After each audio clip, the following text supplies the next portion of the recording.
Nous avons tous le droit de vivre de notre projet. C'est d'ailleurs ce que j'ai fait moi-même il y a plus de 17 ans, passant de l'univers des nouvelles technologies à fondatrice de médias engagés. Et aujourd'hui, nous n'avons jamais été aussi nombreux à chercher l'indépendance. Alors aujourd'hui, je suis ravie d'accueillir comme sponsor de cet épisode Live Mentor, premier organisme de formation en France pour les entrepreneurs. 20 000 personnes ont déjà été accompagnées dans leurs projets professionnels. Live Mentor propose des formations en ligne d'une durée de 3 mois et tout au long de celle-ci, un mentor expert vous guide pas à pas. En plus des cours pratiques et pour développer votre réseau, vous accédez à une communauté de plus de 20 000 entrepreneurs. Alors aujourd'hui, et spécialement pour les auditeurs de Métamorphose, Live Mentor offre gratuitement l'accès à sa formation en ligne phare, 10 jours pour lancer son projet et en vivre. Pendant 10 jours, chaque participant recevra gratuitement un cours en vidéo. Vous pouvez accéder gratuitement à la formation via le lien livementor.com/métamorphose. Je vous appelle livementor, livementor.com/métamorphose. Merci.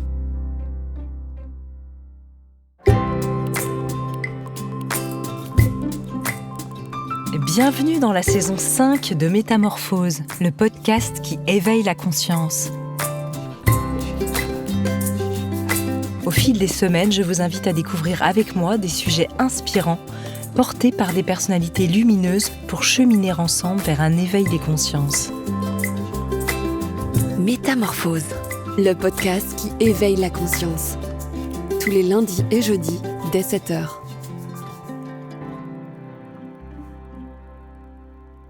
Imaginez un monde dans lequel plus personne n'a de rides, dans lequel nous nous ressemblons tous, toutes générations confondues. Rêve ou cauchemar, c'est cela que raconte le dernier conte de mon invité du jour, Un monde lisse, jusqu'au jour où l'on découvre l'existence d'Admira, la dernière femme ridée sur Terre. Réflexion sur notre époque dans laquelle l'appartenance est reine, notamment en raison des réseaux sociaux et du culte de l'image parfaite qui est diffusée. Ce récit admirable, l'histoire de la dernière femme ridée sur Terre qui paraît aux éditions Séguer, c'est aussi une ode à l'amour et à la nature. Ce conte nous invite à réfléchir sur le sens de la vie, de la chance de vieillir finalement, de nos rides, et à retrouver le goût de rire. Je suis ravie de retrouver aujourd'hui dans Métamorphose Sophie Fontanelle. Bonjour Sophie. Bonjour, moi aussi je suis ravie de revenir dans Métamorphose. C'est vraiment très sympa parce que c'est vrai qu'on a fait un épisode précédent sur votre livre qui s'appelle Capital de la douceur, 238, je donne le numéro pour celles et ceux qui ont envie de vous réécouter, qui avait eu un succès fou.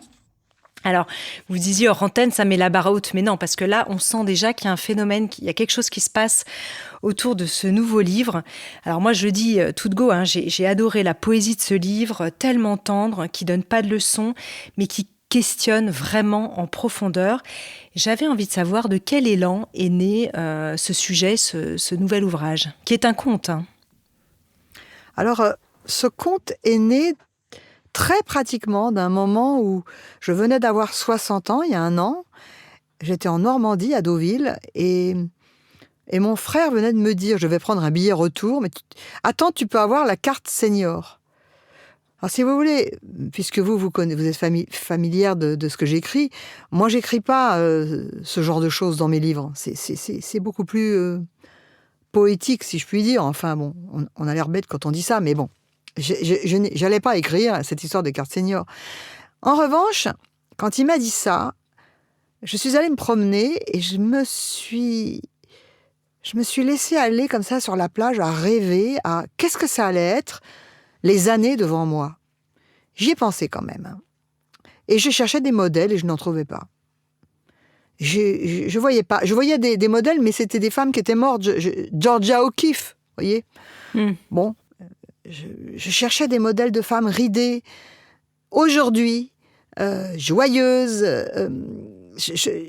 J'en voyais pas. J'en ai eu beaucoup dans ma famille, on en parlera peut-être, mais elles sont décédées. Donc en fait, à un moment donné, c'est un peu le désert.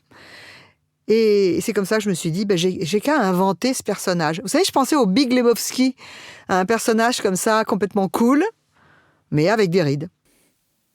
Oui, c'est ça. Vous dites que vous l'avez justement doté d'une sœur et c'est l'héroïne de ce conte. Oui, en fait, c'était drôle de penser au Big Lebowski. Non seulement c'est un homme, mais en plus, il a 45 ans. Peut-être même il est plus jeune dans le film. Mais j'aimais bien la coolitude. Parce qu'en fait, moi qui suis à cheval entre la littérature et la mode, je vois bien que la question d'être cool, elle est cruciale dans le temps qui passe. C'est pour ça que c'est important la mode. Et c'est peut-être la raison pour laquelle j'ai pas envie de quitter ce milieu, aussi stupide qu'il puisse être à des moments. Et il y a quelque chose de cool. C'est ça. Alors, je me suis demandé si vous croyez aux mythes, justement aux héroïnes, à celles et ceux qui peuvent montrer le chemin, parce que vous venez de le dire, vous avez cherché des modèles, et à part dans votre famille, autour de vous, peut-être des grands-mères, des arrière-grands-mères, des tantes, des oncles même, on parle des femmes, mais aussi pourquoi pas des hommes, vous manquiez un peu de référents, en tout cas dans la société. Ça vous a donné envie de construire un mythe et peut-être même vous-même d'être l'étendard peut-être de cette coolitude vieillissante, on va dire, senior comme vous dites. Il y a beaucoup de choses dans ce que vous dites. C'est que être l'étendard de quelque chose, je constate que je le deviens. Mais mon héroïne, je m'en rends compte à la difficulté que j'ai eue à la créer, est bien supérieure à moi. Elle vaut beaucoup mieux que moi. Elle est tellement plus intelligente que moi. J'ai même eu du mal à inventer ses réactions. Je calais. Je disais, mais comment elle va faire pour se sortir de ce merdier, puisqu'il y a tout un suspense dans le livre. Donc, déjà, oui, je suis un peu aujourd'hui un modèle, enfin, c'est la réalité, oui. Parce que j'ai pris des libertés, je me suis exprimée sur ces libertés que je prenais, parce que je ne suis pas violente, et je pense que c'est quelque chose aujourd'hui dont on voit la valeur petit à petit. Et puis aussi, avec le temps, j'ai compris que j'avais sans doute un don pour écrire. Enfin, je dis sans doute par fausse modestie. Je sais que j'ai un don pour écrire, mais je me demande sans cesse avant d'écrire mes livres, et c'est peut-être le secret de leur portée, pour comment je peux aider, en fait. D'une certaine manière, je me sens un écrivain public. Comment je peux aider puisque j'ai ce don, est-ce que par l'écriture, par raconter une histoire, je peux changer les choses. Et j'ai entendu l'autre jour Salman Rushdie dire, j'ai compris très jeune que raconter des histoires était la meilleure manière de changer le monde.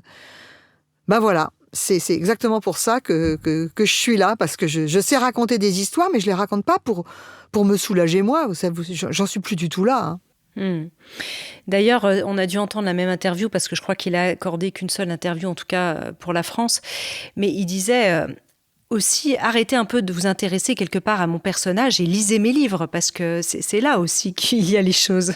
Mais c'est ce que vous dites encore là est absolument lumineux, donc, parce que quand on devient quelqu'un qui est considéré comme un porte-parole, une porte-parole, ce qui se passe, c'est que quand on vous questionne, grande est la tentation de vous questionner sur les faits, comme on questionnerait une sociologue. Alors que moi, j'écris des livres, mais c'est pas des pamphlets, c'est pas des essais, et je suis pas sociologue, je sais raconter des histoires. Et je le sais depuis que je suis enfant, je sais me mettre devant quelqu'un qui a une difficulté et lui dire « Mais tu sais, ça me rappelle l'histoire de... » Et hop, j'emmène les gens. Et en racontant une histoire, on peut solutionner des choses. Et là, je veux vous dire quelque chose qui me tient très à cœur. C'est que la littérature actuellement, et pas seulement française, est une littérature de constat. C'est-à-dire qu'il y a de très bons livres, hein, mais c'est pour dire, voilà, il m'est arrivé ça, voilà, je ressens ça, voilà telle situation, les hommes battent les femmes, les femmes peuvent être cruelles les unes envers les autres, les hommes peuvent être pervers narcissiques, enfin... Il y a tout ce qu'on peut imaginer de situations terribles de la vie, et ça vous est raconté, et le fait de raconter cette souffrance, d'une certaine manière, fait littérature, et parfois, c'est vrai, suffit. Suffit déjà à faire que l'auteur va mieux. Mais, en fait, moi, ça m'est égal d'aller mieux. Moi, ce que je veux, c'est prendre un problème et le solutionner. Et que ce soit clair pour tout le monde que le problème est solutionné. Comme je l'ai fait pour les cheveux blancs, comme je l'ai fait pour l'abstinence, que les gens sortent de là galvanisés. Et pas en se disant, je suis pas seule au monde, puisqu'il y en a d'autres qui en chient autant que moi. Alors moi, c'est l'effet qui m'a fait ce livre. C'est-à-dire qu'il m'a donner des perspectives joyeuses par rapport à l'avenir. Et évidemment, on va y revenir longuement. Et ça a été comme un baume au cœur. Et c'était bon, en fait, d'entendre justement ces mots, cette parole, cette forme de sagesse. Parce que votre personnage, vous disiez que vous couriez un peu après elle au niveau de l'écriture, parce qu'elle est quand même assez redoutable sous son air de ne pas y toucher, avec son humour un peu anglais comme ça. Elle est d'une sagesse folle, un peu malgré elle, je dirais. Et elle nous embarque comme ça dans sa sagesse de manière réaliste, parce que ce monde, vous dites que c'est peut-être ce qui nous arrivera dans une quinzaine d'années éventuellement. En tout cas, on va vers là. Et c'est très réaliste, on peut vraiment s'identifier à cette problématique qui est, on ne veut plus vieillir. Alors peut-être, est-ce que vous avez envie de nous faire le pitch un peu du livre pour qu'on comprenne de quoi il s'agit plus précisément ? Oui, je pense que ce serait utile. Donc c'est une femme qui parle et qui raconte qu'elle se promène dans un endroit complètement désertique dans le Péloponnèse, un peu comme un héros grec, comme ça, et elle croise un jeune homme, et le jeune homme, en la voyant, manque s'évanouir. Alors elle se dit que ce jeune homme a peut-être, il fait très chaud ce jour-là, elle se dit que peut-être il manque d'eau, et elle va l'emmener chez elle, et à partir de là, l'épouvante de cet homme va croître, c'est le début du livre, et il va finir par lui expliquer pourquoi il a si peur, et pourquoi il est médusé devant elle, et à un moment donné, il lui dit cette phrase, il lui dit « Vous êtes, cela ne va peut-être pas vous plaire, la dernière femme ridée sur terre ». À quoi elle répond « C'est assez extraordinaire ». Et elle éclate de rire. Parce qu'évidemment, elle est très drôle, elle ne le croit pas. Et c'est la vérité. Cet homme est tombé sur cette femme que des villageois ont cachée, c'est toute l'histoire du livre. On va comprendre pourquoi les villageois l'ont cachée, et puis évidemment, à partir du moment où elle est découverte, vous savez, tout le monde lui tombe dessus. C'est-à-dire que son existence est rendue publique, et c'est comment cette femme va réagir en voyant que plus personne n'a de rides. Et qu'elle est comme un peu la Vénus hottentote, vous voyez, elle est montrée comme ça, comme une bête de foire, alors qu'elle est exactement comme la Vénus hottentote, un être humain, et c'est comment elle va se sortir d'un piège, en fait. Alors, elle va se sortir d'un piège. Alors, toute cette thématique, justement, autour de la vieillesse, vous l'aviez déjà un peu raconté, je crois, dans votre ouvrage « Une apparition », ce rapport au vieillissement, les dictats auxquels nous sommes soumis, le manque de modèles. Vous assumez depuis longtemps les signes du temps, avec notamment les cheveux blancs, ce que font encore à la fois peu de femmes et de plus en plus.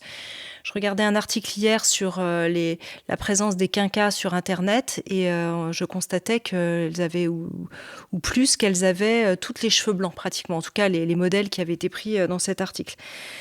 Donc c'est vrai que c'est un sujet qui vous tient à cœur, et je me demandais si vous tenez à cœur aussi en miroir de ce monde de la mode dans lequel vous évoluez, pour lui donner aussi peut-être l'humaniser d'une certaine manière. Je crois que c'est encore plus vaste que ça.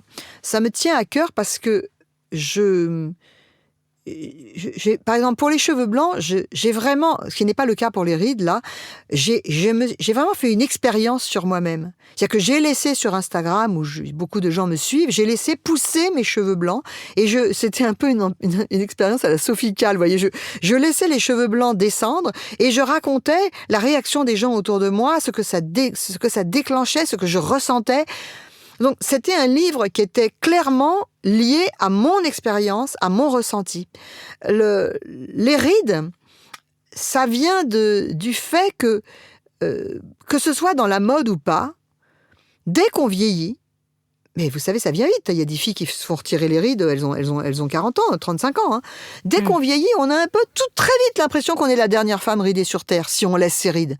Parce que comme les gens font de plus en plus de choses à leur visage, dans tous les milieux, vous savez, si vous êtes petit bourgeois, vous pouvez aller en Turquie, vous faire des choses, et les gens ne s'en privent pas.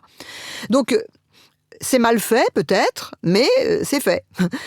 Et donc, en fait, je me disais, mais où est-ce qu'ils sont les modèles ? On en revient aux modèles. Je cherchais au cinéma. Dites-moi, à part Diane Keaton dans Tout peut arriver, où il y a eu un film avec Fanny Ardant récemment aussi, où est-ce qu'il y a un homme qui tombe amoureux d'une femme qui a des rides ? Mais ça n'arrive jamais. Et donc, en fait, nous avons comme modèle, et on nous donne comme modèle des chanteuses, encore que les chanteuses, je pense, sont en train de bouger beaucoup. Nous avons des chanteuses et des comédiennes, une génération qui a donc vieilli, mais qui a vieilli en colmatant tout ce qu'elle pouvait colmater. Donc en fait, nous avons pour modèle les mannequins, les supermodèles, là, toutes ces filles qu'on voit en ce moment, il y a des documentaires sur elles. Ces femmes, elles ont entre 50 et 60 ans. Elles n'ont pas une ride. C'est pas parce qu'elles sont magiques, c'est parce qu'elles ont été retirées, ces rides. Je voyais l'autre jour, j'adore Kate Moss, elle était hier, je crois, je voyais, elle était à un défilé, je voyais, elle parlait avec quelqu'un, cette femme, c'est un petit peu caoutchouteux, même si elle est belle, c'est pas la question. Mais elles sont où les rides ? Où est-ce qu'elle est l'inspiration que je pourrais prendre ? Donc, c'est une histoire de désinvisibiliser les femmes qui laissent leurs rides et qui existent, bien sûr, mais qui ont l'impression que la société ne leur renvoie jamais le miroir d'un modèle. Et la question que vous posez évidemment dans ce roman, dans le conte, je le disais en introduction, il questionne. Il n'y a pas beaucoup de jugement, il y a quelques partis pris, évidemment, on sent vos opinions, mais il questionne principalement. Et c'est vrai que sur cette histoire de rides, à un moment, il pose la question en disant se faire recoller les oreilles, finalement, c'est pas très grave. Quand on doit se faire remplacer une dent, finalement, on le fait. Alors, pourquoi pas les rides ? Et là, vous posez cet autre problème d'une société où personne ne serait ridé. Et j'en ai parlé avec mes enfants hier soir à table, en leur disant « Tiens, maman, sur quoi tu travailles comme interview ?» Et je disais « Je viens de finir de préparer cette interview. Imaginez qu'aujourd'hui, il n'y ait plus de différence entre les vieux et les jeunes. En fait, que les enfants ressembleraient aux parents. Oh » Et là, j'ai vu leurs yeux s'écarquiller et elles m'ont dit « Ce serait horrible. » Bien sûr. Mais bien sûr, voilà. Mais c'est ce que dit tout de suite Admira quand elle réalise ce qui s'est passé. C'est avant même qu'elle apprenne, parce qu'on peut le dire, dans le livre, il y a une rébellion des jeunes qui disent vous nous volez notre place. Donc avant même qu'elle apprenne que les jeunes se rebellent, elle dit mais quel monde horrible où on va mourir en ayant l'air jeune. Ça revient à mourir jeune. C'est horrible. Et pourquoi est-ce que... Parce qu'on dit les gens qui se font enlever les rides, et c'est vrai, hein, c'est parce qu'ils ont un petit peu peur de la mort, en fait. C'est ça, hein, c'est une peur d'une détérioration qui amènerait à la mort. C'est tout à fait vrai. Moi-même, qui me laisse mes rides, dans mon cou, j'en ai beaucoup, par exemple, ça m'embête un peu parce que je me dis, c'est le début de la fin, vous voyez. Enfin, tout le monde se dit ça, quoi.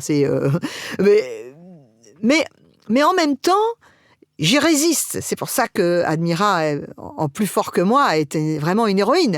C'est une résistante. Je résiste en me disant, mais ça va être quoi, en fait, si j'enlève ces rides ? C'est que l'angoisse ne va pas disparaître. L'angoisse va augmenter, puisque c'est comme si, au lieu d'avoir une pente de l'âge, vous aviez un précipice et que vous étiez là en train de dire « Oh non, surtout pas !» Et je connais une femme très, très célèbre chanteuse française, géniale femme, très intelligente, qui m'avait appelée quand j'avais écrit une apparition en me disant « Moi, j'aimerais bien, elle avait été hyper honnête, elle m'avait dit « J'aimerais bien faire comme vous, mais je me dis encore un peu, donnez-moi encore un peu. » Mais c'est là où est le problème. C'est que encore un peu, ça veut dire qu'après, il n'y a rien. Mais moi, je suis ridée, il n'y a pas rien en fait. Il n'y a pas rien après. Il y a même peut-être des bonnes choses. C'est ça. Alors, qu'est-ce que les rides nous permettent ? Est-ce qu'elles permettent, est-ce que ces plis, justement, vous les évoquez, ces plis qu'on pourrait voir comme des plis artistiques aussi, d'une certaine manière, comme vous le dites dans le conte, est-ce que ça nous permet de descendre dans cette profondeur, dans ces peurs, et qui sont évidemment la peur de vieillir, la peur d'être mis sur le banc de touche, mais aussi la peur de la mort, évidemment, derrière tout ça ? Bien, c'est tout simple. Avoir des rides, ça vous rend moins con. C'est que vous êtes obligé de réfléchir. Vous êtes obligé de réfléchir à qu'est-ce que vous avez fait de votre vie. Qu'est-ce que ça veut dire ? Qu'est-ce que ça veut dire, par exemple, je vous dis des choses tout à fait... se fatiguer.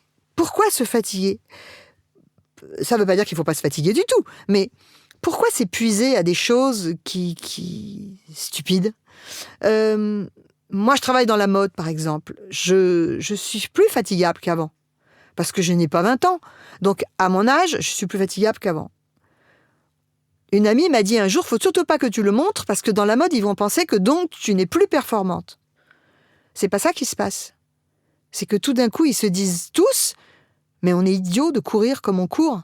Sophie est en train de nous montrer que il faut peut-être pas courir comme ça. Et la mode, elle a bien besoin de gens qui lui disent qu'elle court comme un poulet sans tête. Donc, si vous réfléchissez, les atouts sont immenses.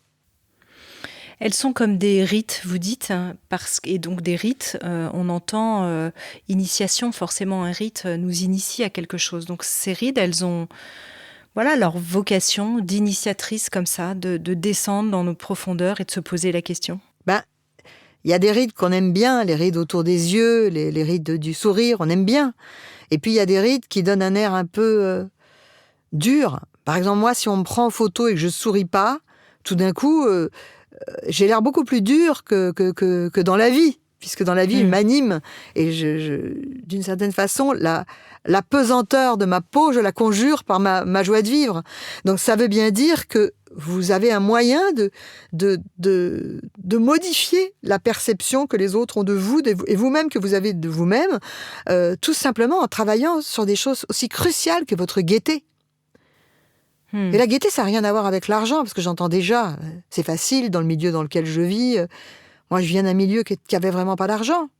Ils étaient heureux. Ma grand-mère était confite de rides, et elle les regardait et elle me disait, c'est le cours des choses.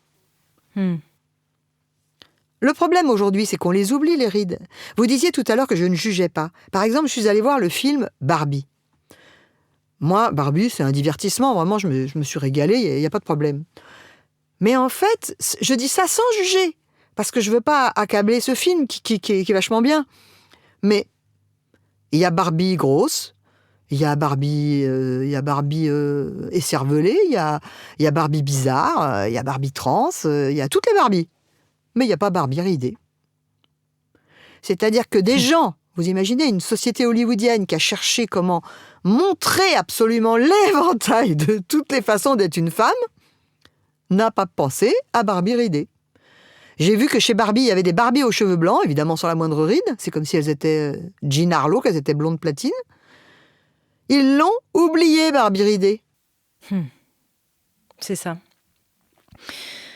On parlait de Salman Rushdie tout à l'heure. J'ai entendu aussi dans une autre émission récente Agnès Dezardes dans la Grande Librairie pour son dernier roman, Le Château des Rentiers. Et ça fait vraiment écho à votre conte. Que la vieillesse aujourd'hui a cessé d'être un privilège. C'est vrai que quand on pense à la génération d'avant, à ces femmes ridées pleines de joie, je revois évidemment de la même manière ma grand-mère, qui était une génération qui avait donc connu la guerre, qui avait cette conscience du privilège de vieillir. Et donc, ils ne regardaient pas du tout les rides de la même façon, puisque les rides étaient le signe d'être encore vivant et de pouvoir profiter de ses petits-enfants, etc. Oui, alors, moi j'aime beaucoup aussi ce qu'a dit Agnès Dezardes. J'ai lu son livre « Le Château des Rentiers ». Et en fait, elle a raison, c'est une chance de vieillir, ça veut dire qu'on n'a pas été terrassé avant par quelque chose. Et puis aussi, dans son livre, qu'est-ce que c'est son livre ?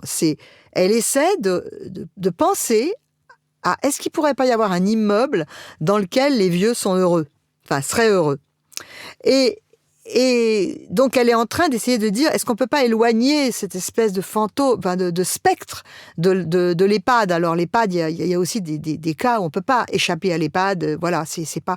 Diaboliser l'EHPAD, ce n'est pas non plus la solution. Mais en tout cas, elle réfléchit à, est-ce qu'il n'y a pas une autre solution ? On est vieux ensemble, voilà, au milieu de jeunes. Enfin, elle réfléchit à ça, c'est ça son livre. C'est pour ça qu'il est si beau.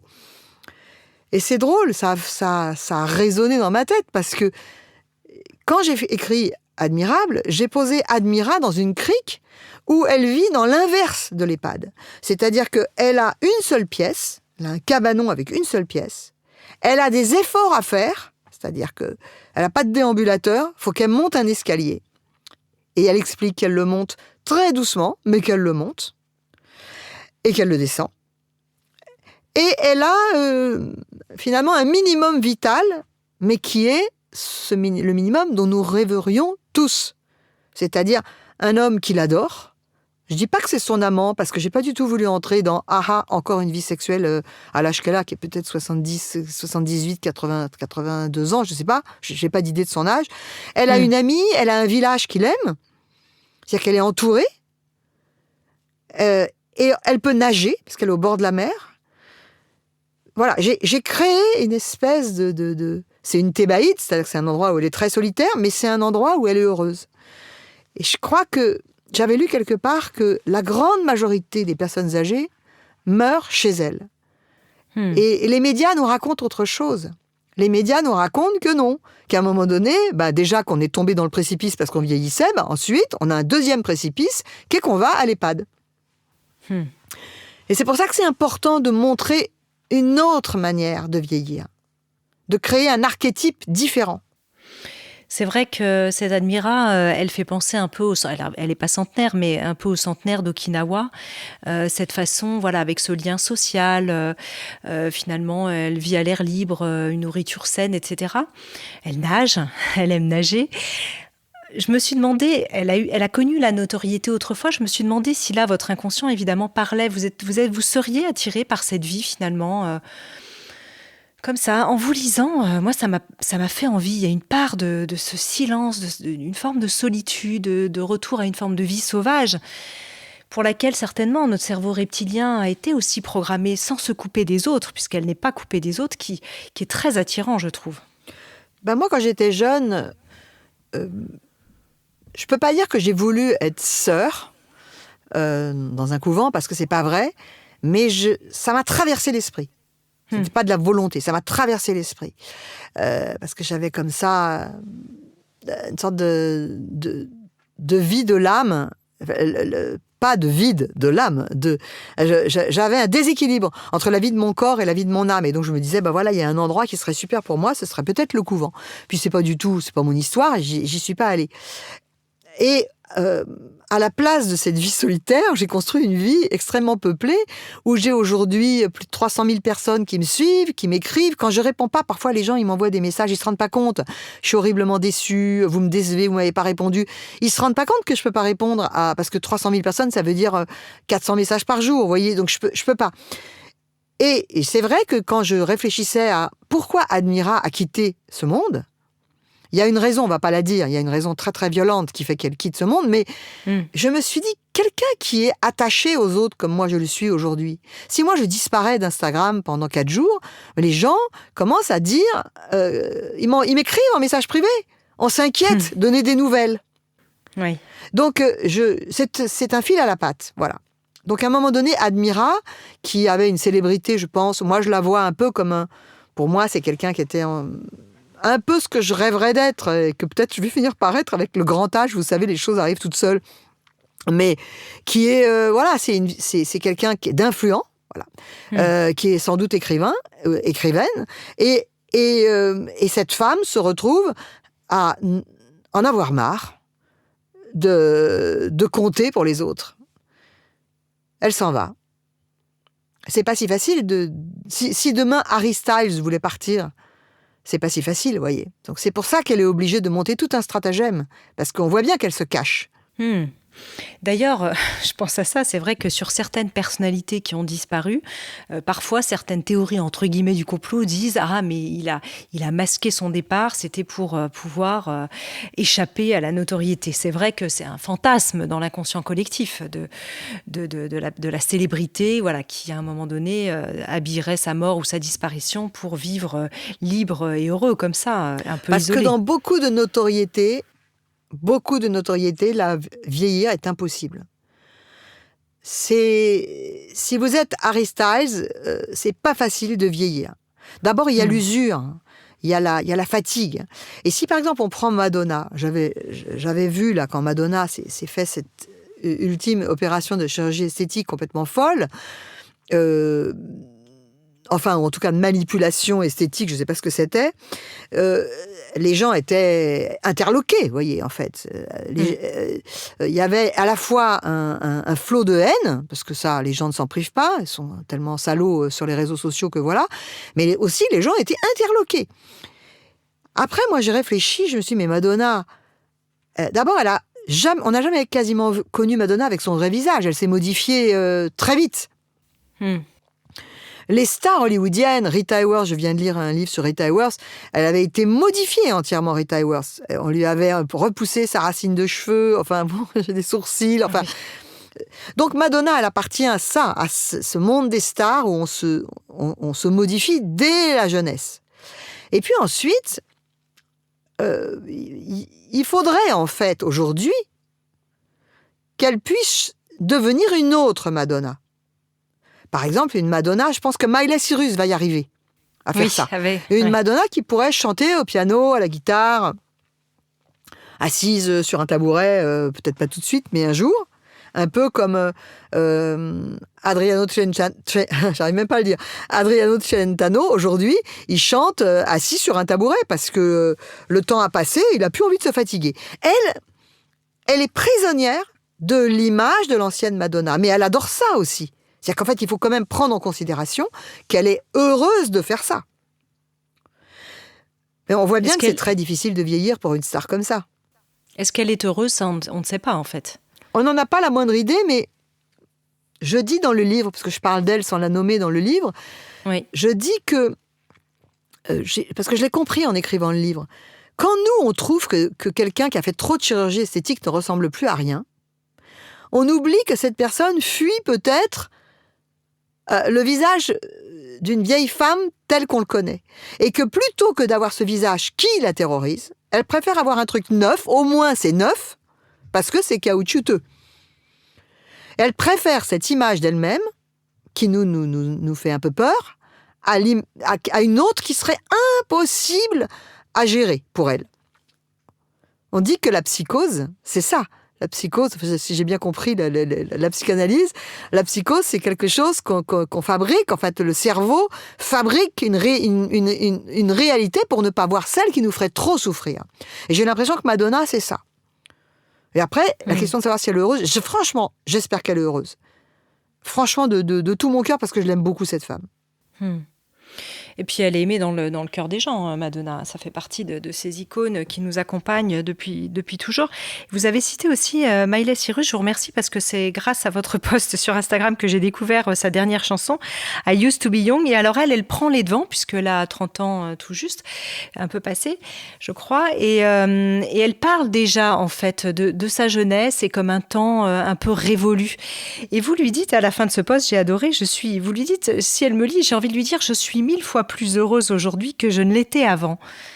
Ben oui, parce que je trouve ça tellement, tellement génial que cette femme, bien sûr, elle est jeune, mais elle a commencé si jeune que pour elle, elle a déjà beaucoup d'heures de vol, comme on dit, hein. Et elle doit se dire, elle est déjà sans doute, sinon elle n'aurait pas choisi cette chanson, en train de se dire, les choses sont pas exactement comme quand j'avais 16, 17, 20 ans. Et attention, elle nous apprend quelque chose. Le processus de vieillissement, d'abord, il commence dès la naissance.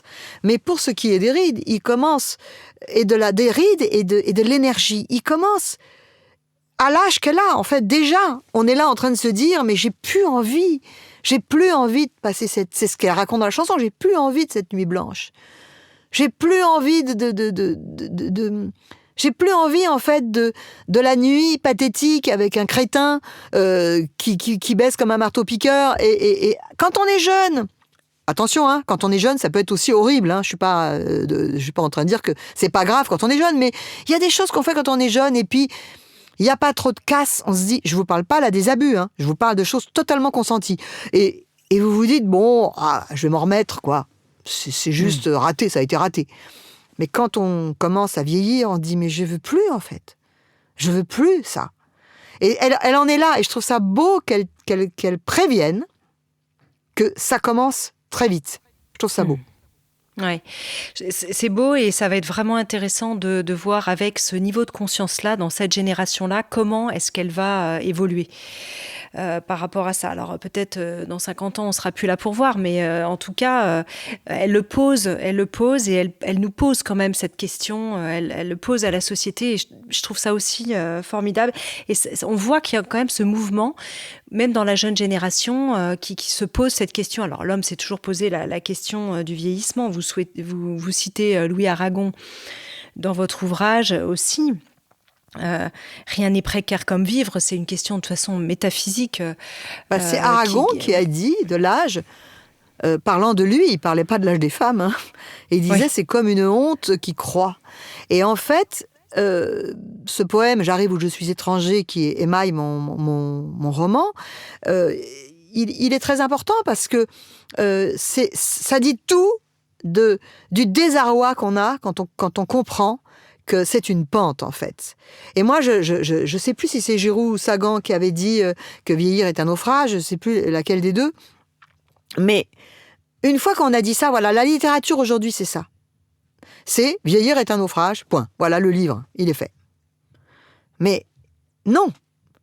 Si vous êtes conteur, vous pouvez faire que vieillir soit pas un naufrage et sans injection, vous voyez ce que je veux dire. Vous pouvez, par les mots, lutter contre cette apparente réalité et surtout, vous pouvez inventer des surpassements. On se fiche que dans la vie, on n'y arrive pas à avoir ce dépassement qu'a Admira. Je ne sais pas si quelqu'un aurait la force qu'elle a dans le livre. Mais ça fait du bien que des gens l'aient. Pourquoi on est là devant James Bond ? Pourquoi on est là devant... même quand on regarde des dessins animés de Walt Disney, ils se font écraser par une voiture et puis après, ils se reconstituent comme ça tout de suite alors qu'ils étaient comme une crêpe sur le sol. L'imagination, ça sert à ça aussi. Et c'est pour ça que je suis tellement... je suis pas en guerre parce que ça me ressemble pas, mais ça m'agace tous ces livres. Je les ouvre, je les lis et on s'en sort pas. On s'en sort pas. Et tout va mal. Il y a Marie de Henzel quand même qui montre la voie un peu plus loin devant. Bien sûr, il y en a. Il y a elle, et puis il y a d'autres gens. Enfin, il y a des gens qui... heureusement. Mais qu'est-ce qu'a fait Christian Bobin tout au long de sa carrière ? Qu'a fait Charles Juliet ? Il y a des tas de gens. Il y a de la poésie. Celui qui a écrit La Grande Aventure, Victor Pourchet, il décrit quelque chose et puis à un moment donné, il dit, je sais plus quel animal il voit. Il explique à quel point est-ce qu'il croyait plus en rien et puis il dit et puis tout à coup hier j'ai vu un chevreuil. Je crois que c'est ça. Il vous élève, il vous montre qu'il y a une possibilité de s'en sortir. Et c'est pas la faute des écrivains, parce que les écrivains, finalement, dans leurs livres, ils dosent et ils mettent un peu de tout. C'est qu'après, quand on les questionne, on les questionne que sur le constat, en fait. On les questionne pas sur la solution qu'ils ont pu trouver. Alors justement, sur cette vision de la vieillesse qui est vue comme une pathologie, et les rides comme une pathologie, vous parlez de ce fou de la Silicon Valley. Il y a quand même une grande direction du monde qui va vers là. Si on se projette à 40, 50 ans, cette façon de rajeunir que vous avez imaginée dans votre conte, on pourrait imaginer qu'un jour, d'une manière ou d'une autre, ça arrive. On n'est pas complètement dans la fiction quand même. Non, c'est pour ça que j'ai écrit le livre. C'est que j'ai vu évidemment cet homme qui a une tête qui fait peur. Hein. Il est blanc comme un lavabo. Il a des yeux de fou. Alors il a l'air intelligent, ça c'est très intelligent, mais bon, j'ai pas du tout envie d'être à sa place. Maintenant, les médicaments qu'on va trouver anti-âge, à un moment donné, le professeur Beaulieu avait trouvé une pilule anti-âge aussi, ça peut être extraordinaire, parce que ça peut aussi soigner la maladie d'Alzheimer. Vous voyez, c'est-à-dire qu'il y a énormément de choses qui ont trait à la médecine là-dedans, qui sont géniales. C'est juste que si on parle des rides, et Dieu sait si moi, par exemple, s'il y avait une pulvérisation ou un médicament miracle, comme dans mon livre, qu'on prenait et on n'avait pas de rides, si ça se trouve, je le prendrais. Hein. C'est irrésistible. Surtout s'il n'était pas cher, ce qui est le cas dans mon livre. Puisqu'il ne coûte rien, en fait. Puisque c'est un tel bienfait pour l'humanité. Mais, justement, allons plus loin. Qu'est-ce qui se passe dans un monde qui ne vieillit pas ? qu'est-ce qui se passe, par exemple, avec l'idée de la mort? Alors, elle devient terrible. D'ailleurs, dans mon livre, un jour, à la télévision, elle voit, aux actualités, elle voit, avec des gens, une manifestation en Afrique où il y a un homme qui est sur le sol, qui a trébuché, qui est mort. Et la caméra, elle est sur lui, elle passe sur ses oreilles, sa peau, ses cils, et tout le monde est là et pleure. Ils peuvent pas trop pleurer, mais ils sont tous complètement désespérés. Ils disent c'est tellement triste. Et elle dit mais pourquoi la caméra s'attarde à ce point sur ce mort? Et elle comprend que pour ce monde sans rides, la mort est devenue le plus grand des scandales. Et quand on voit ce scandale, on reste dessus, on ne peut plus... ils sont obsédés par la mort, en fait. On ne peut plus se décrocher du visage du mort. Et puis aussi, je trouve que ça interroge l'amour. Parce que, par exemple, moi, j'ai pas du tout envie de vieillir trop vite, et j'ai pas du tout envie de mourir, mais quand j'y pense, par exemple, je sais pas, moi, en ce moment, j'adore Leonard Bernstein, le chef d'orchestre. J'en suis un peu amoureuse. Eh ben, je le regarde, et puis il est mort. Voilà. Et je me dis, de temps en temps, je me dis, il est mort. Ma mère, elle est morte. En fait, il y a des gens, je dis pas que je vais aller les rejoindre, mais je vais avoir je vais avoir un point commun avec eux. Qu'on a été là et qu'on sera plus là. Si vous voulez, c'est le début de la philosophie. Si vous avez pas ça, vous allez vivre... c'est pour ça que je vous dis, vous allez vivre bêtement. C'est pour ça que je vous dis, les rites, ça rend moins con quand même. Je dis pas qu'on est con quand on n'en a pas, mais on est encore plus intelligent quand on en a. C'est ça. Alors, moi, je suis fan d'un jeune chef d'orchestre en ce moment, qui n'a pas de ride pour l'instant, mais c'est vrai qui est absolument extraordinaire. Ça pose aussi cette question, je vais vous donner son nom tout à l'heure, vous le connaissez certainement. Ça pose aussi cette question. C'est vrai qu'autrefois, certes, on mourait plus jeune. C'est-à-dire que les gens n'avaient pas forcément le temps de s'habituer à cette vieillesse. Alors, si on pense aux arrière-grands-parents, même aux grands-parents, ils faisaient plus vieux avant l'âge. C'était aussi une façon de se coiffer, peut-être de s'habiller. En tout cas, ils nous paraissent. C'est vrai que des personnes de 50 ans, parfois, faisaient presque 80, comme 80 aujourd'hui. Mais les gens mouraient quand même plus jeunes. Alors, c'est une vraie question. C'est qu'en fait, ils mouraient peut-être un peu plus jeunes, parce qu'ils avaient des maladies qui les terrassaient. Mais en vrai, je travaille en ce moment pour le Louvre, donc je regarde tous ces tableaux, c'est bourré de vieillards. En vrai, ce qui fait que l'espérance de vie était si basse, c'est qu'ils mouraient surtout très, très, très jeunes. Il y avait énormément de bébés qui ne passaient pas la première année. Il y avait énormément de femmes qui mouraient en couche. Il y avait des maladies bénignes qui vous emportaient à 15 ans. Donc en fait, ça faisait que l'espérance de vie était plus courte. Mais il y avait des vieillards. Quand on regarde dans la Grèce antique, il y avait des vieillards simplement. Ça n'existait pas l'idée de vieillard en fait. Les gens, tant qu'ils étaient vivants en fait. Il faut faire très attention à ça. C'est que on est faussé par ce chiffre. À chaque fois qu'on nous dit avant, à 48 ans, on était un vieillard et on mourait. Mais avant, Voltaire est mort très, très âgé. Il y a eu des rois qui sont morts très âgés. C'est juste qu'il mourait tellement de gens jeunes que voilà, ça fausse tout. Et puis, quant à l'air vieux qu'on avait, c'est là où moi j'adore la mode. C'est que la mode, elle est venue comme une crème anti-rides, en fait. Elle est venue dire, voilà, en fait, selon la manière dont tu t'habilles, tu peux avoir l'air jeune. C'est rien d'autre qu'une crème anti-rides. D'ailleurs, quand on réfléchit à tout ce qu'est une crème anti-rides, c'est vertigineux. Par exemple, les hommes. Un homme qui aurait mon âge. J'ai un copain qui a exactement mon âge. Il a un bébé d'1 an et demi, là. Qu'il a fait avec, évidemment, une femme qui avait 30 ans. Donc, cet homme, sa crème anti-rides, c'est cette femme, beaucoup plus jeune que lui. C'est-à-dire que les hommes conjurent la peur de vieillir en allant vers de la jeunesse, comme s'ils se l'appropriaient, si je puis dire. Un célèbre écrivain, d'ailleurs, m'a dit un jour à ce propos, moi j'ai une femme plus jeune qui est très belle parce que quand je la regarde, pour moi elle est comme un miroir. C'était très honnête aussi de sa part, il n'était pas dupe, mais ça lui convenait bien, cette crème anti-rides-là à lui. Mais non, mais je crois que, vous connaissez ma douceur, jeter des insultes à ces hommes qui vont avec des femmes plus jeunes, et c'est méchant et c'est absurde, parce que ils font... En fait, ils font comme ils peuvent.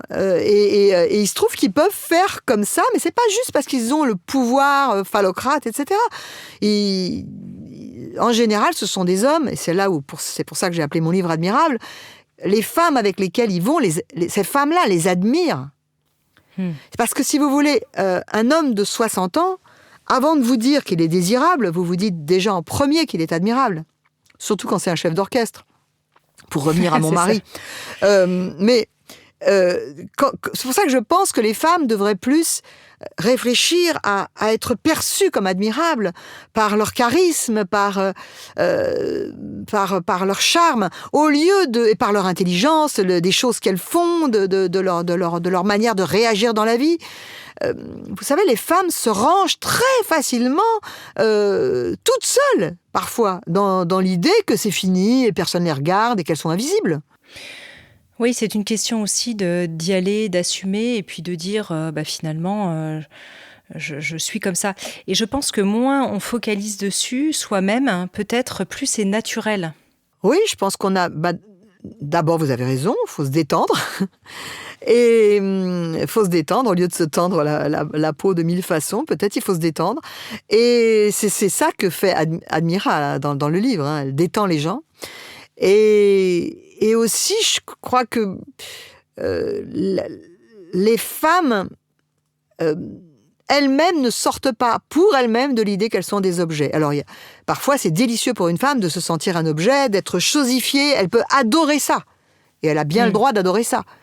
Mais si vous êtes coincé là-dedans, si vous êtes un objet, eh ben cet objet, il est, à un moment donné, il est un petit peu... il y aura un objet plus neuf à côté. Oui, ce qui est certainement peut-être plus compliqué pour les femmes qui ont bâti leur vie, en fait, soit des actrices, etc., sur ce postulat, sur le fait d'être des femmes considérées comme des femmes objets. Ce qui n'est par exemple pas votre cas, puisqu'en fait votre carrière a été faite aussi d'autres choses, puisque vous êtes écrivaine, journaliste, etc. Alors, nos principaux modèles, ce sont des actrices et des chanteuses. Et ce sont des femmes qui sont, à un moment donné, iconisées dans une apparence. Elles ont du mal à bouger de cette apparence. Mylène Farmer, fabuleuse artiste. Elle bouge pas de cette apparence. Elle bouge parce sa manière de s'exprimer, je trouve, elle s'est beaucoup ouverte, etc. Mais l'apparence, elle bouge pas. On est très content quand on voit une comédienne en photo, en couverture d'un magazine, et qu'on voit qu'elle est exactement, presque comme elle était avant. Mais elle a 80 ans, quoi. Donc, si elle est contente, tant mieux, mais qu'est-ce que ça veut dire ? Ça veut dire qu'en fait, pour que quelqu'un soit bien, il ne faut pas qu'il ait l'air d'avoir 80 ans. L'autre jour, il y a quelqu'un qui m'a écrit en commentaire, parce que j'ai les cheveux longs en ce moment, et qui m'a dit « Ouais, les cheveux longs, c'était un homme, il m'a dit « Les cheveux longs, vous avez raison, ça vous rajeunit. » Puis il a mis « Non, je plaisante. » Il se foutait de ma gueule. Et je lui ai répondu où est le problème à avoir l'air plus vieille ? Et sa réponse, la violence de sa réponse, je l'ai bloqué du coup. Donc ça a quand même dû me toucher, vous voyez. Sa réponse a été, il m'a tutoyé d'un coup, et il m'a dit, si tu veux courir à l'EHPAD, vas-y. C'est Vous charmant. vous rendez compte de la violence de la réponse. C'est fou, quoi. En plus, je suis allée regarder sur son compte, parce que je me suis dit, à quoi il ressemble ? Celui-là, il était complètement chauve. C'était vraiment... c'est pas possible, c'est celui qui dit qui est, quoi. Il est pour ça, si vous voulez... Au lieu de se vexer, de s'offusquer, je l'ai bloqué parce que il foutait le bordel, il se mettait à insulter tout le monde. Voilà, moi je bloque en général. J'ai dû bloquer 25 personnes en tout et pour tout dans ma vie, mais c'est des gens qui sont insultants. insultants sur les gays. Tout d'un coup, ils disent vous montrez que des tarlouses ou je sais pas quoi. Enfin, oh là là, je veux pas de ça chez moi, quoi. Mais en général, quand les gens me disent vous avez l'air vieille, je dis j'allais le dire. Je plaisante. Les gens sont très très déroutés quand vous plaisantez. Et cette leçon-là, elle m'a été donnée un jour par Andy Warhol, qui a été interviewé. On lui disait il y a quelqu'un qui a dit que Basquiat était un artiste supérieur à vous. Ça vous vexe ? Et il a répondu bon non, ça me vexe pas parce que c'est vrai. Voilà, ça s'appelle l'intelligence. Ce jour-là, j'ai pris une leçon d'intelligence. Et puis, vous, alors certains pourraient vous dire, mais vous avez réussi à prendre justement peut-être la tangente, la pente, pour revenir à votre livre, puisqu'il est question beaucoup de pente, puisque quand elle se rend à Sacré, elle prend une pente, et puis il y a toutes ces histoires autour des pentes, mais on ne va pas trop en dévoiler non plus, parce qu'il faut garder ce côté mystère, un peu magique du conte, évidemment. Mais c'est vrai que... vous incarnez aussi, vous parliez de coolitude tout au début de l'interview. Vous avez gardé à la fois cette douceur, cette intelligence, cette plume, et en même temps le style, la classe. Voilà, et on a le sentiment que certaines personnes pourraient se dire, bah oui, mais c'est elle en fait. Elle est une icône, et elle est une icône comme ça. Et on la voudrait pas justement autrement, comme on n'aimerait pas des mannequins qu'elles aient l'air âgées et qu'on est content de les voir comme ça. Bah vous, on aime vous voir aussi comme ça. Parce que c'est votre univers et que c'est comme ça que les gens vous aiment, vous ont aimé. Alors peut-être plus récemment, avec l'histoire des réseaux sociaux, mais voilà, vous avez pris cette tangente, cette pente iconique à votre manière et qui devient un modèle, mais qui n'est pas forcément non plus imitable par tout le monde. C'est ça que je veux dire. Alors, je ne sais pas si c'est clair ce que je dis. Si, c'est très clair. Cette histoire d'iconisation, il y a une copine qui m'avait dit un jour, il y a longtemps, il y a 5 ou 6 ans, elle passait en taxi, elle me voit, et par la vitre du taxi, elle me fait « Sophie !» Elle me dit « J'ai un truc à te dire, tu t'iconises !» Donc, c'était tellement drôle comme phrase, tu t'iconises. Et en fait, ça, c'est quelque chose que je constate, parce que c'est pas venu, moi, d'un désir de d'abord, oui. On peut pas. Les gens qui veulent s'iconiser, ils n'y arrivent pas. Donc, c'est venu du fait que, comme j'étais à part, c'est-à-dire moi, je sais pas, je voyais, quand il y a eu MeToo, par exemple, Dieu sait si ça m'a bouleversé, MeToo, mais je voyais, plutôt que MeToo, parce que MeToo, je me reconnaissais beaucoup dedans, il y avait Balance ton porc, qui était quand même quelque chose aussi d'assez courageux, faut dire. Mais moi, je me disais, moi, j'ai eu un porc dans ma vie, hein, j'ai écrit dessus, à un moment donné, oui. Et ça, mon livre s'appelle Capitale de la douceur, parce qu'en fait, j'étais incapable si on me demandait à le traîner en justice, ce que je voudrais, c'est lui parler, parce que ce que je voudrais, c'est le changer. Ce que je voudrais, mais j'y arriverai peut-être pas. Mais ce que je voudrais, c'est le modifier. J'ai toujours eu en moi l'idée qu'il fallait révolutionner les choses, mais pour ça, faut aller au cœur des choses d'une façon inattendue.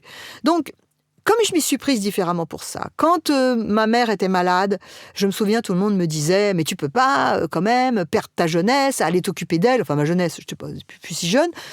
Et en fait, j'ai pris le pari inverse. J'allais voir ma mère tous les jours. Je me suis occupée d'elle, je l'ai emmenée en vacances. J'ai organisé pour ma mère, c'était la Comédie Française à la maison. On déclamait du théâtre, elle et moi. J'ai fait l'inverse. Quand c'est une apparition, je me souviens de mon amie Inès de la Fressange. Elle a regretté après, mais qui était tellement, elle me parlait presque plus d'ailleurs. Elle était tellement contre l'idée que je me laisse les cheveux blancs. Pour elle, c'était vraiment débile quoi de faire ça. Partout, tout le temps, j'ai fait différemment des autres. Et à chaque fois, j'emmène les autres. À chaque fois, j'emmène les autres.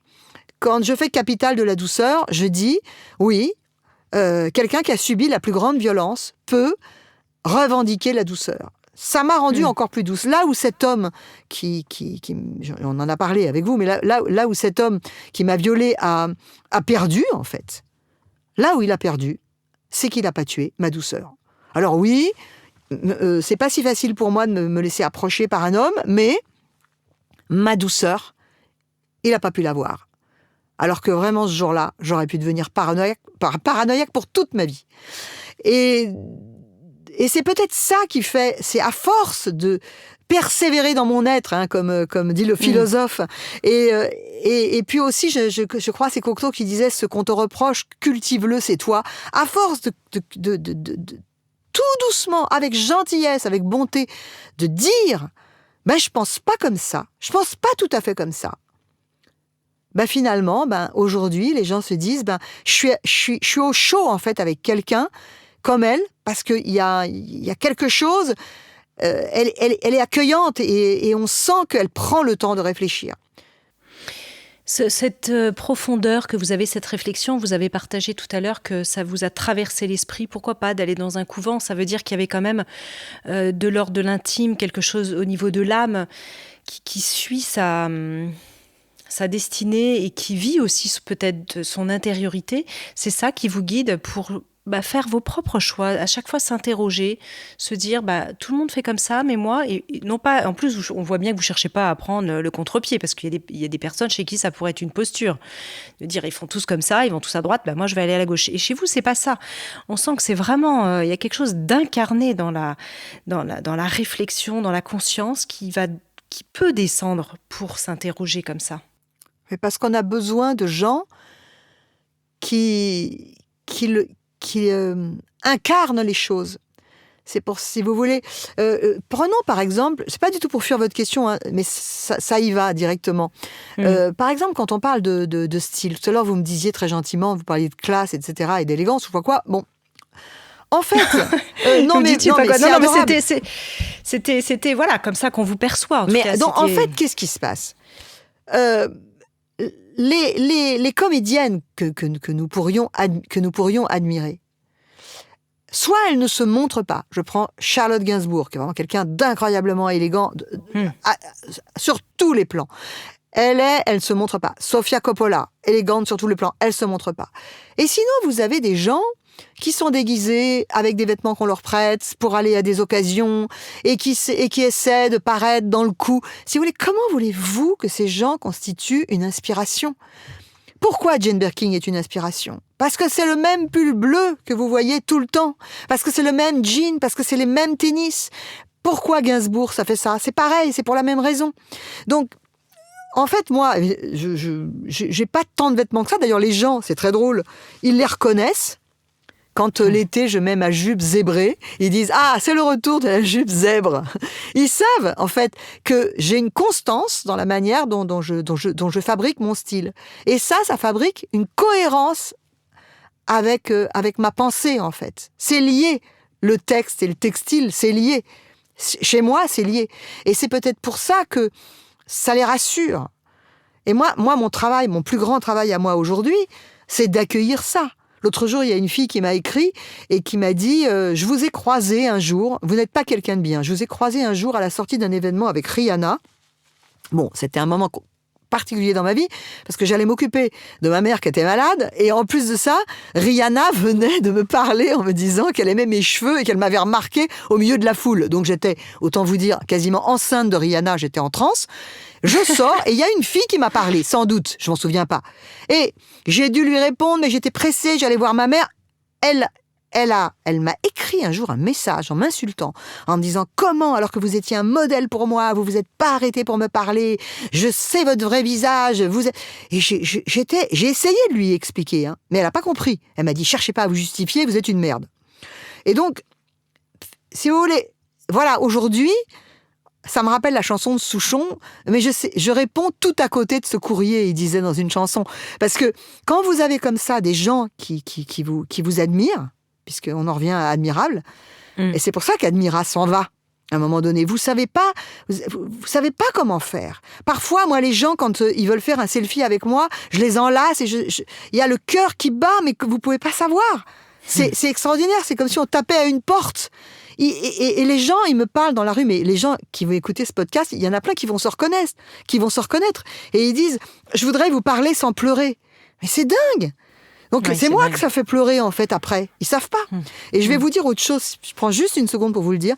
J'ai fait plusieurs chutes cette année dues à une cheville mal soignée. Et un jour, j'étais dans la rue. J'étais dans la rue et je devais aller jusqu'à la pharmacie acheter un médicament, un booster, vous voyez. Et j'y arrivais pas. J'arrivais pas à marcher. Donc, je m'asseyais sur le bord de porte, sur le bord. Et à un moment donné, je marchais, mais autant vous dire, je me disais, je vais m'évanouir. Et puis, police secours va venir me chercher. Et là, à 2 reprises, il y a des jeunes filles, elles vont peut-être aussi se reconnaître, vers la rue Sainte-Anne, qui m'ont dit « On vous adore! On voulait vous dire qu'on vous adore !» Et j'ai dit « Je suis pas très en forme. » Elles ont rien dit. Ensuite, j'en ai croisé une autre, à vélo. Elle a dit « Je vous aime !» Et je me suis arrêtée dans un café. Je pleurais à chaudes larmes. Et j'ai dit à la dame qui était asiatique, je lui ai dit « Madame, est-ce que vous avez de la viande ?» J'ai dit « Je suis très faible. Il faut que je mange un beefsteak. » Et je pleurais. Et en fait, ces personnes, quelque part, elles m'ont incroyablement aidée. Parce que, mais je ne sais pas si j'ai pu bien répondre à leur amour, mais ça veut dire qu'en fait, ça veut dire que c'est pas rien d'être admiré, en fait. Et vous avez des responsabilités qui vont avec. Oui, puis vous devenez un personnage public et donc avec tout ce que les gens attendent d'un personnage public en le mettant aussi sur un piédestal. On le ressent. Nous cherchons en tant qu'humains, et je ne m'exclus pas de ça, nous cherchons des modèles, des gourous, nous cherchons des gens à mettre sur des piédestals et qui deviennent des images figées et on ne voit plus en fait parfois leur part humaine de fatigue, là ce qui vous est arrivé avec Rihanna, parfois d'énervement. Oui, je suis... C'est le penseur contemporain Frank Lobbeck qui dit très bien « Je suis cette mauvaise et cette bonne personne aussi ». C'est-à-dire que oui, il y a de la douceur en moi, mais il y a aussi des jours où mais je peux pas être. Voilà. Je peux pas. Enfin, si vous voulez, j'ai mon caractère. Hein, j'ai mes ressentiments. J'ai beaucoup de choses en moi. Mais après, il y a tout ce que vous êtes et il y a ce que vous choisissez d'exprimer. Quelqu'un qui m'avait dit sur Instagram, vous mangez jamais. Ça se voit. Vous ne postez jamais de nourriture. Ben non, je poste pas ma nourriture. Pourtant, je cuisine. Autant vous dire tous les jours. Mais les gens confondent en fait.